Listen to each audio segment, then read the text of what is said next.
우리의 신앙은 십자가 모형처럼 하나님과의 관계에서도 그리고 이웃과의 다른 사람과의 관계에서도 건강해야 합니다. 그래서 우리는 건강검진을 받듯이 하나님과의 관계에서 우리가 건강한지, 이웃과의 관계에서 우리의 신앙이 건강한지 계속 점검해 보아야 합니다. 우리는 지난 시간 하나님과의 관계에서 우리의 신앙은 건강한지 한번 점검해 보았습니다. 제임스 패커라고 하는 유명한 신학자는 하나님을 아는 지식이라는 아주 고전과 같은 책에서 하나님에 대한 지식과 하나님을 아는 지식을 구분해서 강조합니다. 하나님에 대한 지식은 우리가 성경 공부를 통해서 배우거나 설교를 들어서 배운 그런 지식을 하나님에 대한 지식이다 말합니다. 그런가 하면 하나님을 아는 지식은 우리가 직접적으로 하나님을 경험해서 우리의 간증거리로 말할 수 있는 지식, 그 지식이 바로 하나님을 아는 지식이다 그렇게 말합니다. 우리는 지난 시간 하나님을 우리가 직접적으로 경험해서 아는 그 하나님을 아는 지식의 스펙트럼을 계속해서 넓혀가야 한다는 말씀을 들었습니다. 하나님을 아는 지식의 스펙트럼을 계속해서 넓혀가야 하나님께서 우리에게 주고 싶어 하시는 하나님 나라의 복을 풍성히 누릴 수 있다라고 함께 말씀을 나누었습니다. 오늘은 우리 자신과 관계되어 있는 이웃, 다른 성도들을 아는 지식의 스펙트럼을 넓혀가는 것에 대한 말씀을 함께 나누고자 합니다. 하나님 우리 한 사람 한 사람을 예수님을 믿게 만드시고는 우리를 교회라고 하는 공동체로 함께 모이게 하셨습니다. 이 교회 안에서 하나님께서 허락해 주신 귀한 복들을 누리도록 하셨습니다. 교회는 이 땅에 임한 하나님 나라를 가장 잘 드러내는 곳이요, 하나님 나라를 가장 잘 경험할 수 있고 쉽게 경험할 수 있는 곳입니다. 하나님 우리를 교회 안으로 부르셔서 그것을 경험시켜주고 싶어 하시는 겁니다. 그래서 교회 안에서 경험한 하나님 나라를 경험하면서 완벽한, 완전한 그 미래에 만날 그 하나님의 나라를 사모하도록 만드셨어요. 교회에서 경험하는 이 땅에 임한 하나님 나라도 이렇게 좋은데 저 천국에 가면 얼마나 좋을까? 그 사모함을 불러일으키도록 우리를 교회로 불러 모으신 겁니다. 그래서 시편 133편을 기록한 시인은 함께 더불어 살아가는 공동체 안에 누릴 수 있는 그 복과 그 함께 더불어 살아가는 공동체의 아름다움을 한 폭의 그림처럼 이렇게 묘사합니다. 보라, 형제가 연합하여 동거함이 어찌 그리 선하고 아름다운고, 머리에 있는 보배로운 기름이 수염 곧 아론의 수염에 흘러서 그의 옷깃까지 내림 같고 헐몬의 이슬이 시온의 산들에 내림 같도다. 거기서 여호와께서 복을 명령하셨나니 곧 영생이로다. 시인은 서로 다른 입장과 서로 다른 개성을 가진 사람들이 함께 더불어 살아가는 그 속에 참된 향기가 있고 생명의 활기가 있고 새로운 창조가 있다는 것을 노래하고 있습니다. 상처받은 사람을 치유하는 그 향유와 같은 것이 그 함께 더불어 살아가는 공동체 안에 있고, 영육간의 목마름을 해결할 수 있는 새벽 일서 같은 생수가 그 함께 더불어 살아가는 공동체 안에 있다라고 노래하고 있는 겁니다. 하나님은 우리가 교회 안에서 이런 것을 누리기를 원하시는 것입니다. 그런데 우리의 이 지상에 존재하는 교회의 실상은 어떻습니까? 정말 하나님께서 의도하신 대로 그렇게 되고 있습니까? 아니요, 오히려 정반대인 것 같습니다. 이 땅에 존재하는 교회에서 신앙생활하는 많은 성도들이 서로에게 상처를 받고 서로에게 상처를 주면서 생활하고 있습니다. 이렇게 서로에게 상처를 주고 상처를 받는 이유들이 참 많이 있습니다. 그 이유들 중에 근본적인 이유들 중에 하나라고 할 수 있는 이유가 있습니다. 그것은 우리가 어떤 성도에 대해서 알고 있는 지식을 전부라고 여기는 것입니다. 내가 어떤 성도에 대해서 저 성도는 저런 성도야 라고 알고 있는 그 지식을 전부로 치부해 버린다라는 것입니다. 여러분, 우리가 같이 신앙생활하는 누군가에 대해서 알고 있는 그 지식이 참이고 진실한다 할지라도 그것을 전부로 그 사람에 대한 지식 전부라고 치부해 버리는 순간 우리는 그 사람과의 관계에 문제가 생기는 것입니다. 우리가 지난 시간 하나님을 아는 지식에 있어서도 우리가 하나님을 아는 그 지식 한 가지가 참이라 할지라도 그것을 전부로 여기는 순간 우리는 계속해서 하나님과의 관계에서 뭔가 문제가 생긴다고 말씀드렸던 것처럼 패턴이 똑같습니다. 우리가 누군가 함께 신앙생활하는 누군가에 대해서 알고 있는 그 지식이 참이라 할지라도 진실한 것이라 할지라도 그것을 전부로 여겨버리는 그 순간 우리는 그 성도와의 교제에서 그 성도와의 나눔에서 어려움을 겪게 되고 문제를 경험하게 되어진 것입니다. 우리는 다른 사람을 아는 지식의 스펙트럼을 계속해서 넓혀 가야 합니다. 그래야 서로 다른 개성과 서로 다른 입장을 가진 성도들과 더불어 살아갈 수가 있습니다. 다른 사람을 아는 그 지식의 스펙트럼이 넓으면 넓을수록 우리는 상대방이 가지고 있는 그 아픔, 그 부족함, 그 단점을 계속해서 덮어줄 수가 있는 겁니다. 우리가 상대방을 아는 지식의 스펙트럼이 계속해서 넓어지면 넓어질수록 상대방을 수용하는 그 수용성이 깊어지고 넓어지고 자꾸 커지는 거예요. 여러분, 이런 이야기를 들어보셨을 겁니다. 어느 지하철에서 두 애가 망나니 같은 짓을 하는 거예요. 신발을 신고 그냥 그 자리에 올라가고 들어눕고 고함을 지르기도 하고, 그런데 그 두 아이의 아빠라고 하는 애는 멍하니 그냥 쳐다보만 보고 있는 겁니다. 사람들이 그 아빠를 향해서 막 욕을 합니다. 손가락질을 하고 경멸의 눈빛을 비칩니다. 어떻게 애들이 공공장소에서 저렇게 날뛰는데 어떻게 제지를 하지 않나? 그렇게 막 웅성웅성한데. 근데 그 순간이 한참 지나고 난 다음에 그 두 아이 아빠가 사람들에게 이렇게 이야기했다고 하잖아요. 조금 전에 두 아이의 엄마를 장례 치르고 오는 길입니다. 그 이야기를 듣는 순간 그 지하철에 한 정적이 쫙 흘렀다라고 하는 이야기했잖아요. 우리가 누군가를 아는 그 지식을 전부라고 여기는 순간 우리는 이런 실수를 범하는 거예요. 다른 사람을 비난하고 정죄하고 판단하는 우리를 범하는 겁니다. 그러나 우리가 상대방에 대해서 알고 있는 그 지식이, 상대방을 아는 그 지식이 정말 전부가 아니구나.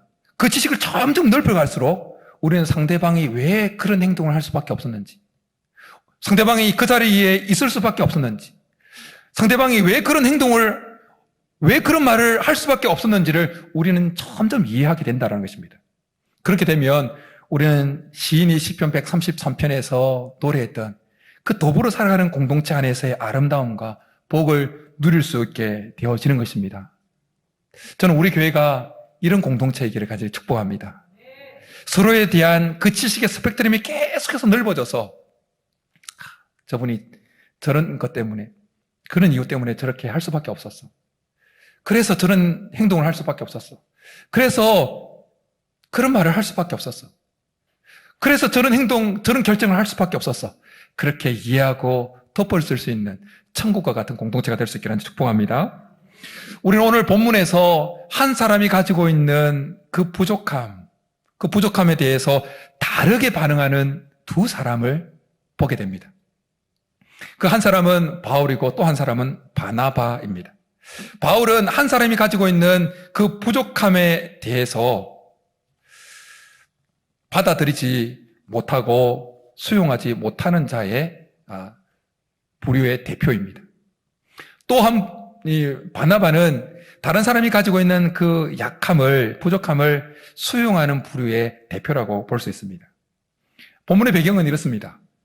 바울과 바나바가 사역했던 그 안디옥 교회는 이방인 개종자들의 할례 문제로 아주 시끄러웠습니다. 그러나 예루살렘 회의에서 이 문제가 일단락 나면서 교회도 안정을 찾습니다. 그러자 바울과 바나바가 다시 전도할 수 있는 분위기가 총성되어집니다. 그러자 바울이 바나바에게 제안합니다. 우리가 1차 전도 여행을 했던 그곳으로 한 번 더 전도 여행을 떠나자. 교회를 돌아보자.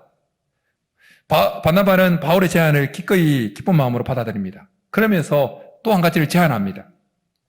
지난번처럼 마가를 2차 전도 여행 때 같이 동석시키자. 그런데 바울은 바나바의 제안을 이런 지하에 거절합니다. 바울이 왜 바나바의 제안을 이런 지하에 거절합니까? 그것은 마가가 1차 전도 여행 때 밤빌리아라고 하는 그 지역에서 그 전도 일행을 벗어나서 그냥 벗어나 버렸기 때문에, 이탈해 버렸기 때문이었습니다. 바울은 바나바가 1차 전도 여행 때 실패한 그 한 번의 실패를 가지고 마가 인생 전체를 평가해 버린 것입니다. 그래서 그런 사람을 2차 전도 여행 때 다시 합류시킨다는 것은 불합리하다고 여겼던 것입니다.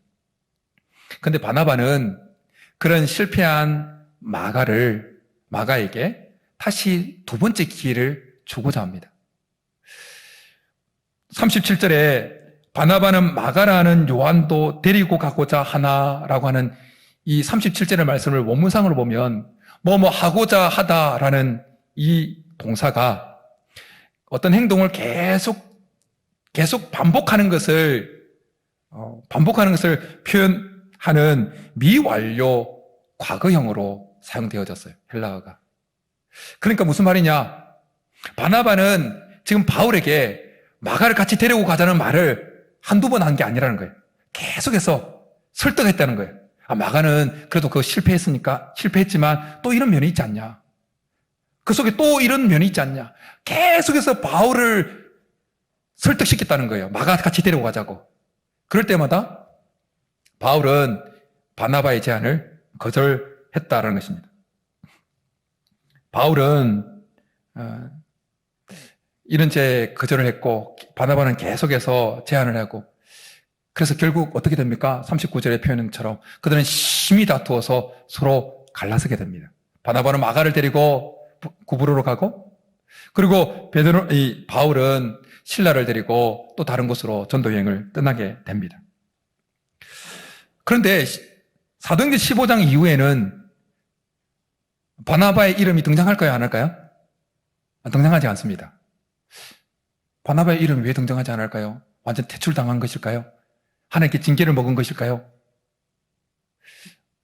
어떤 사람들은 잘못된 건데 이걸 들어가지고 지도자와 싸우면 하나님이 징계를 내리셔서 그냥 제거해버린다 뭐 이런 식으로 이 본문을 들어서 이상한 이야기를 하는데 절대 그런 게 아니에요. 누가가 사도행전을 기록할 때의 목적대로 지금 기록되고 있는 겁니다. 데오빌로라고 하는 그 관리에게 로마 제국 가운데 예수 그리스도의 복음이 어떻게 전달되어졌는지, 전파되었는지를 계속해서 알려주는 목적으로 그 목적 따라 기술을 하다 보니까 자연스럽게 바울이 초점이 되어져서 바나바의 이름은 등장하지 않게 되어지는 것입니다. 그렇다고 해서 바나바의 흔적이 사도행전 15장 이후에 그 시기 이후에 아예 사라져버렸냐? 그렇지 않습니다. 훨씬 더 풍성하게 남아 있습니다. 바나바는 원래 다른 사람의 연약함을 품어주고 세워주는 사람이었습니다. 그래서 사울이 다메섹 도상에서 예수님을 만나고 회심하고 난 이후에도 계속해서 예루살렘 지도자들과 연결이 안 되는 거예요. 그때 바나바가 중개자가 되어서 바울을 그 당시 예루살렘 지도자들과 안면을 트게 만듭니다. 그런가 하면 안디옥에서 열심히 바나바가 사역하는 동안에 다소에 있던 바울을 데리고 와서 안디옥에서 같이 목회를 하게 합니다. 그러면서 아주 성공적인 훌륭한 목회자로 키워냅니다. 바나바가 바울을 예루살렘 교회 지도자들에게 소개할 때나 본인이 사역하고 있던 안디옥 교회 청빙에서 담임 목사로 세울 때나 바나바는 바울의 한 면만을 본 것이 아니었습니다. 그가 예전에 교회를 핍박하고 그리스도인을 박해했던 그 한 면만을 본 것이 아니었다는 것입니다. 바나바는 바울을 볼 때 이 지식의 스펙트럼을 넓게 해서 여러 면으로 바울을 보게 된 것입니다. 그래서 바울을 세워준 거예요. 바울에게 그랬던 것처럼 오늘 본문에서도 바나바는 마가에 대해서도 마가가 실패한 그 한 면만을 보고 마가를 평가하지 않습니다. 바나바는 마가 속에 있는 다른 면을, 마가를 아는 지식의 넓은 스펙트럼을 가지고 마가를 본 겁니다. 그래서 그에게 기회를 준 것입니다. 여러분, 어떤 물체를 한쪽에서만 볼 때와 여러 각도에서 볼 때는 분명히 차이가 있죠. 어떤 물체를 한쪽에서만 보면 별로 가치가 없어 보일 수도 있습니다. 너무 초라해 보일 수 있고 볼품없어 보일 수 있습니다. 그 자리에 있으면 안 되는 물건처럼 보일 수도 있습니다. 그 물건 빨리 폐기시켜야 될 것처럼 보일 수도 있습니다. 그런데 그 물체를 여러 각도에서 보면 앞에서 보고 뒤에서 보고 위에서 보고 아래에서 보고 좌우에서 보고 멀리서도 보고 가까이서도 보고 여러 각도에서 그 물체를 보게 되면 한쪽 면에서만 볼 때는 보지 못했던 것들을 보게 됩니다. 그 물체가 가지고 있는 독특함을 보게 됩니다. 그 물체가 그 자리에 있어야 되는 이유를 발견합니다. 그 물체의 가치를 발견하게 된다는 것입니다. 사람도 마찬가지입니다. 어떤 사람에 대해서 한 면만을 쭉 보면 저 사람 별로 나와 함께하면 안 되는 사람처럼 보일 수도 있습니다. 별로 가치 없는 사람처럼 보일 수도 있습니다. 우리와 이 공동체에는 맞지 않는 사람처럼 보일 수 있습니다. 이 공동체에 해가 될 같은 사람처럼 보일 수도 있습니다. 그러나 그 사람에 대해서 한쪽 면만 보는 것이 아니라 여러 면에서 보면 한쪽 면에서만 볼 때 발견하지 못했던 그분 속에 하나님께서 허락해 놓으신 그 독특함의 눈에 들어올 것입니다. 하나님 왜 그분을 우리 옆에 놓아두시는지 그 이유를 발견할 것입니다. 그 사람의 가치를, 그분만이 가지고 있는 가치를 우리는 여러 각도에서 볼 때 발견하게 되어지는 것입니다. 우리로 하여금 어떤 대상에 대해서 한쪽 면만으로 보는 것이 아니라 여러 면으로, 여러 각도에서 보게 하는 데에 필요한 것이 있습니다. 그것이 뭐냐? 그 사람을 아는 지식의 넓은 스펙트럼입니다. 그 사람을 아는 지식의 스펙트럼이 넓을수록 우리는 그 사람을 여러 각도에서 볼 수 있는 거예요. 바나바는 바울의 안중에도 들지 않았던 그 마가를, 그 넓은 지식의 스펙트럼을 가지고 마가를 본 것입니다. 그러니까 보였던 거예요. 바울이 보지 못했던 마가 속에 있는 하나님이 마가 속에만 허락해 놓은 그 독특함, 그 가능성, 그걸 보게 된 것입니다. 여러분, 마가복음은 누가 기록한 것입니까? 예, 마가가 기록한 거죠. 오늘 본문에 바울 눈에는 영 시원찮은 인물로 평가받았던 마가에 의해서 기록되어진 것입니다. 넓은 마가를 아는 지식의 넓은 스펙트럼을 가지고 마가를 품고 세워줬던 이 바나바의 흔적은 마가의 인생 곳곳에서 스며들어 있고 그것이 성경에 계속해서 기록되어져 있습니다. 그래서 마가는 오늘 본문 사건 이후에 약 10년 후에 로마에 있던 베드로와 아주 극적인 교제를 하기 시작합니다. 그리고 그곳에서 베드로와 함께 복음을 전하게 되어집니다. 역사가 유세비우스가 쓴 교회사에 보면 마가를 베드로의 서기관이라고 표현하고 있습니다. 그러니까 마가복음은 베드로의 서기관으로서 베드로가 알려주는 예수님의 행적과 말씀을 쭉 적어 놓은 것이 마가복음이라는 것입니다. 그래서 베드로는 그의 서신에서 마가를 언급하면서 이렇게 언급합니다. 택하심을 함께 받은 바벨론에 있는 교회가 너에게 문안하고 내 아들 마가도 그리하느니라. 디모데가 바울에게 있어서 영적 아들이었다면 베드로에게 있어서 마가는 영적 아들이었던 것입니다.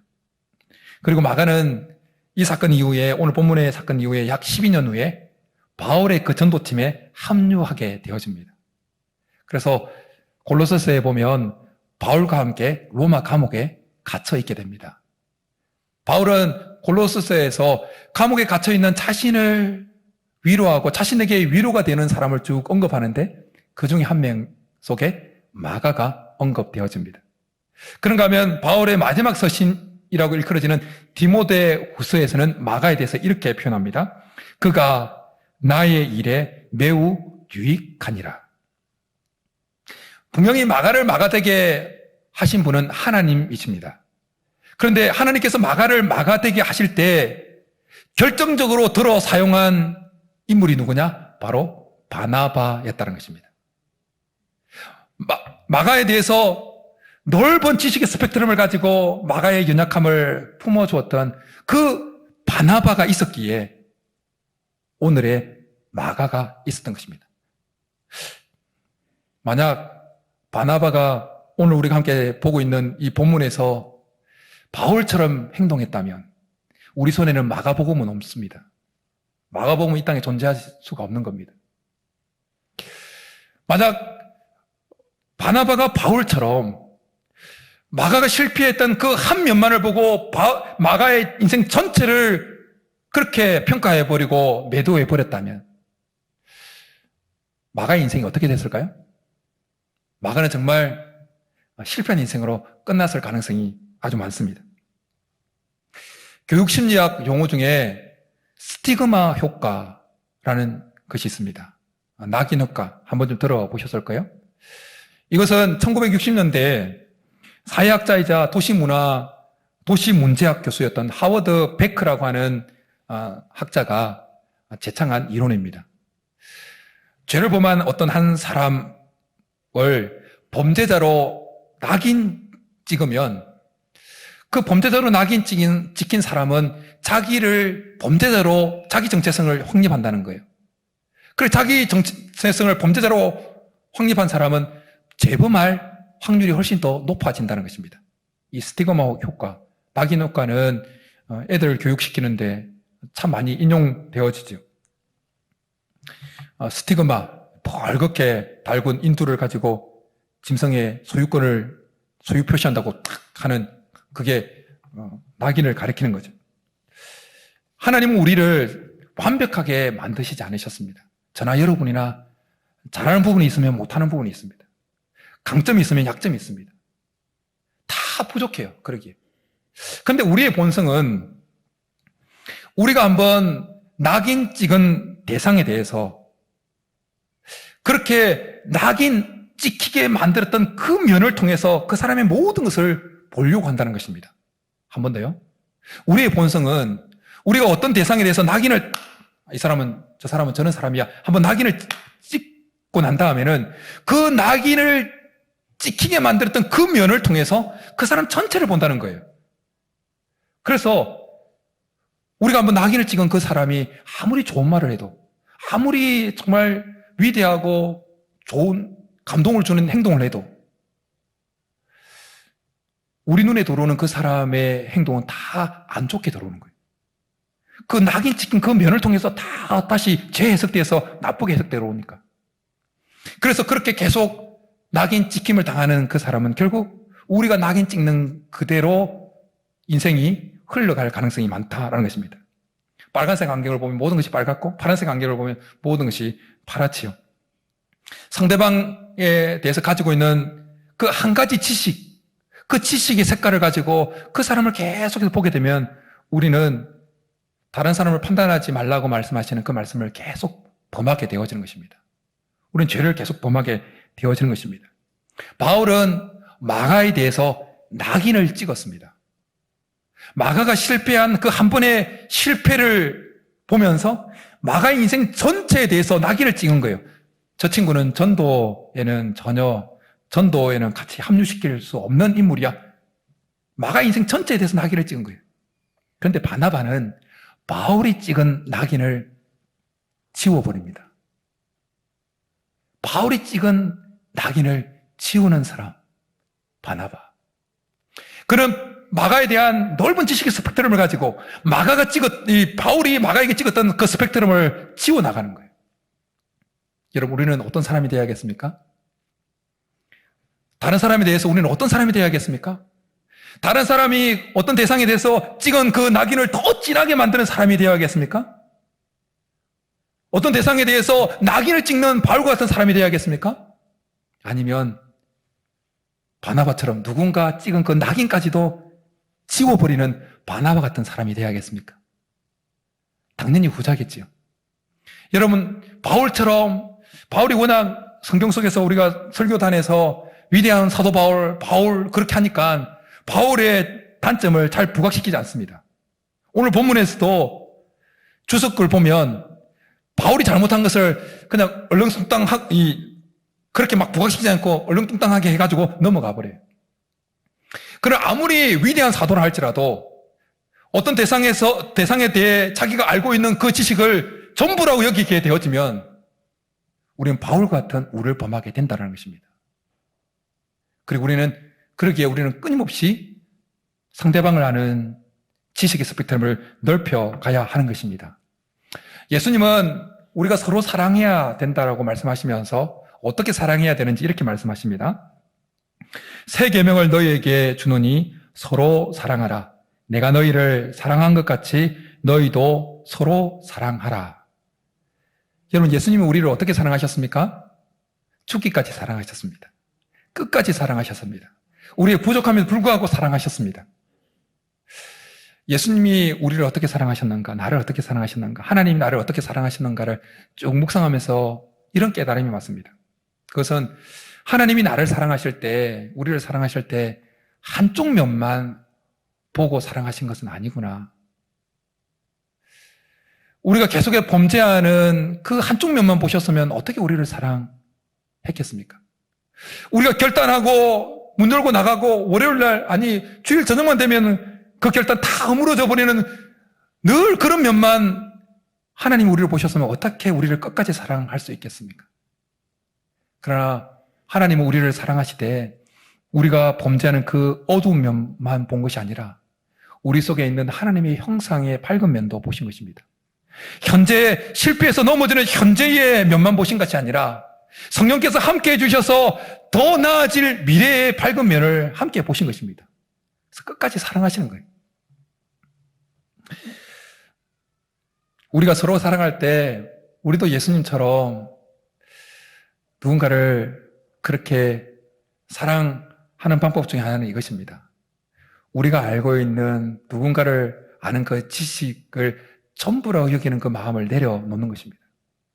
그리고 할 수 있는 한 여러 면을 보려고 그 상대방을 아는 지식의 스펙트럼을 계속 넓혀가려고 하는 것입니다. 한쪽 면만 보는 것이 아니라 옆에서 보고 위에서 보고 아래에서 보고 가까이서 보고 멀리서 보고 뒤에서 보고 할 수 있는 한 그 사람을 다양하게 그렇게 보려고 하는 것입니다.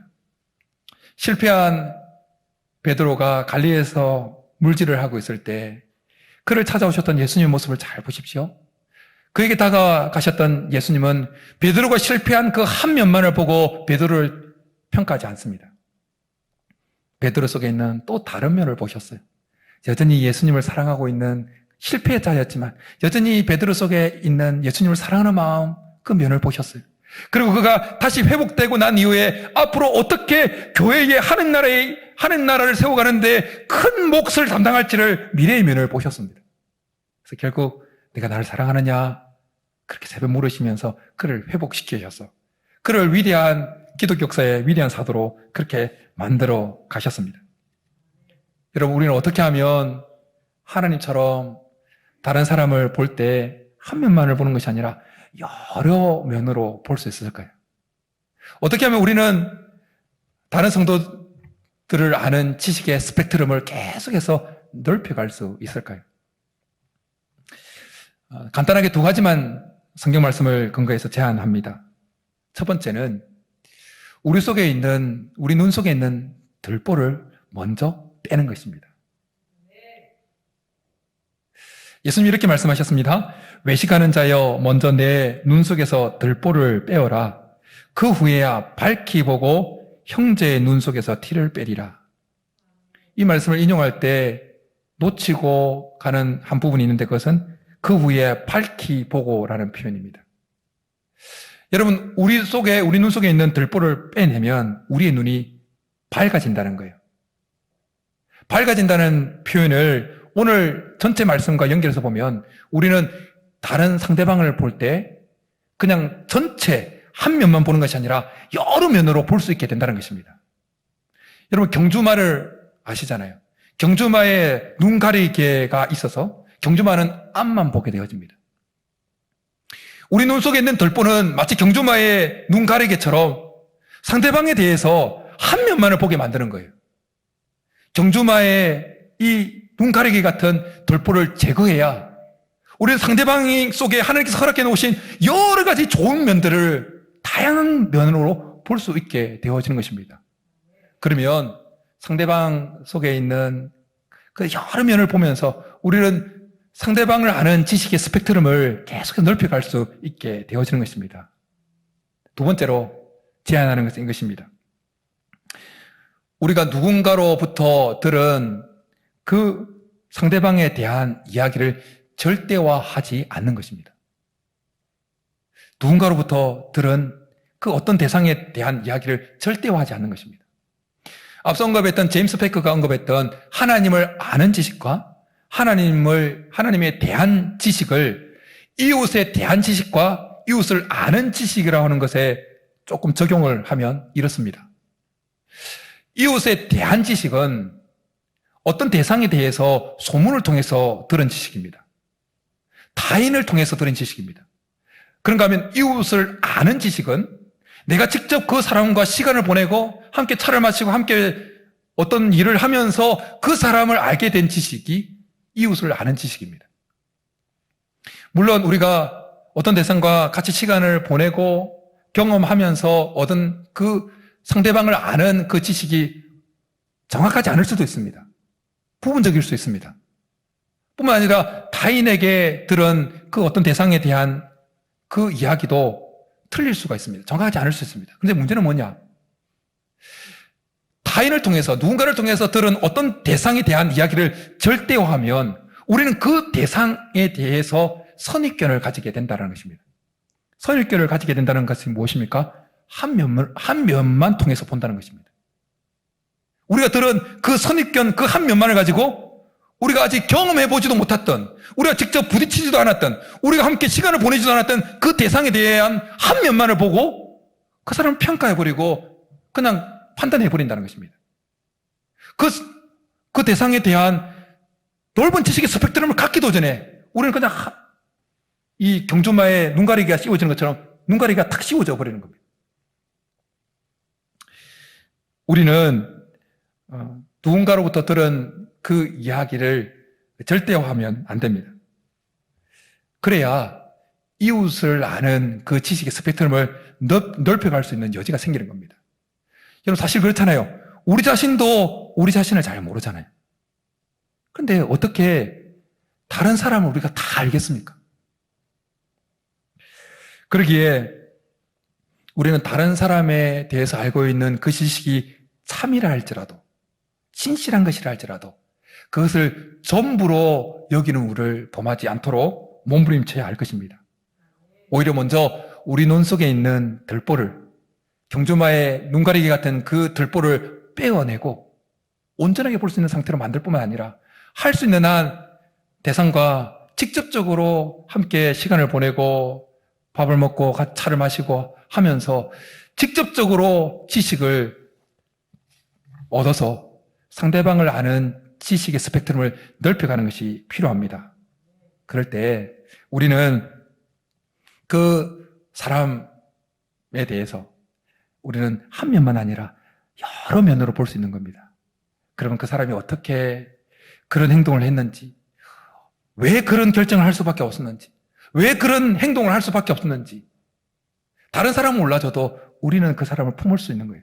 그럼 우리는 바나바 같은 누군가가 그 사람에 대해서 찍은 낙인을 치우는 사람이 될 수 있는 겁니다. 그럼 우리는 시인이 133편에서 노래했던 그 더불어 살아가는 공동체의 아름다움과 하나님께서 더불어 살아가는 공동체에 허락해 놓으신 그 복을 우리도 누릴 수 있게 되는 것입니다. 우리 교회가 그런 교회가 될 수 있게 하셔서 축복합니다. 그러면 이 교회에 들어오는 모든 사람이 세상에서 누군가가 낙인 찍힌 그 낙인이 치워지는 역사가 있게 될 줄 믿습니다. 그러면 우리는 천국을 경험하는 것입니다. 우리 모두가 서로에 대해서 넓은 지식의 스펙트럼을 가지고 살아서 이곳이 천국이 될 수 있기를 간절히 축복합니다. 이제 우리 말씀 생각하면서 사랑은 언제나 오래 참고 이 찬양하면서 말씀을 생각하면서 기도하며 나가겠습니다.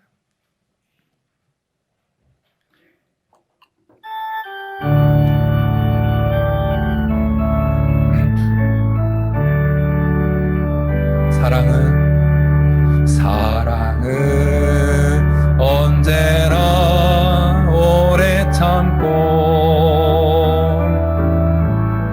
사랑은 언제나 온유하며 사랑은 시기하지 않으며 자랑도 교만도 아니하며 사랑은 무례히 행치 않고 자기의 유익을 굳지 않고 사랑은 성내지 아니하며 진리와 함께 기뻐하네. 사랑은 모든 것 감싸주고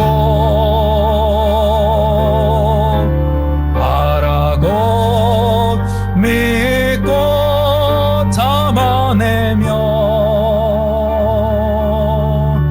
사랑은 영원토록 변함없네. 믿음과 소망과 사랑은 이 세상 끝까지 영원하며 믿음과 소망과 사랑 중에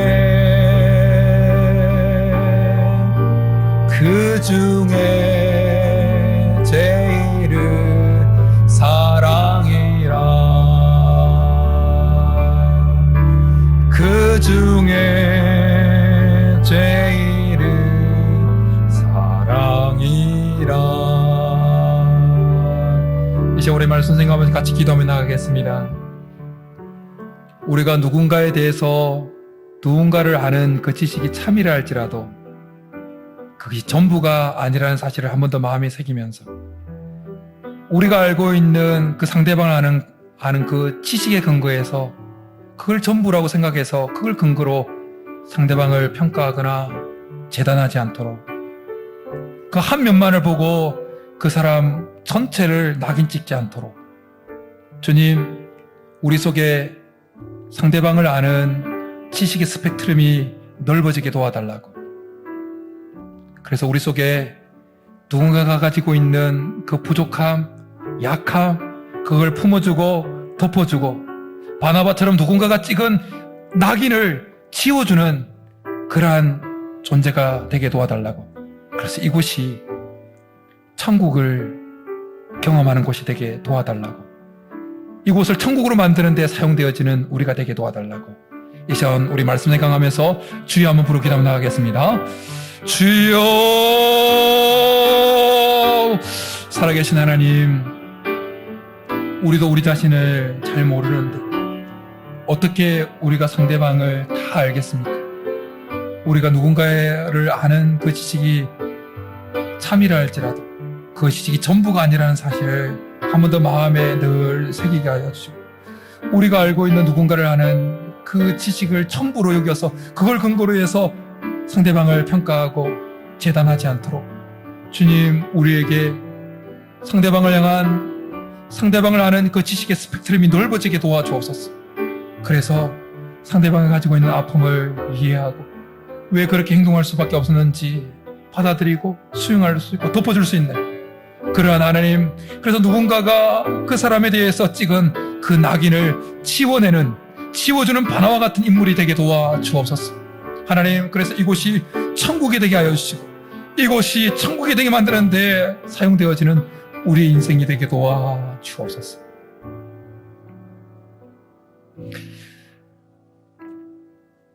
살아계신 하나님 아버지, 감사합니다.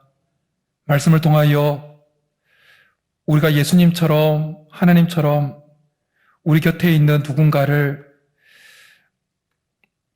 다양한 면에서, 여러 면에서 볼 수 있도록 한 번 더 말씀으로 자극해 주시니 감사합니다. 우리가 누군가를 알고 있는 지식이 참이라 할지라도 그 참된 지식이 전부가 아니라는 사실을 늘 마음에 새겨서 우리가 알고 있는 그 지식만으로 누군가를 판단하거나 재단하지 않게 도와주옵소서. 하나님, 할 수 있는 한 우리가 누군가와 많은 시간을 직접적으로 보내므로 누군가를 아는, 그 상대방을 아는 지식의 스펙트럼이 계속해서 넓어지게 도와주옵소서.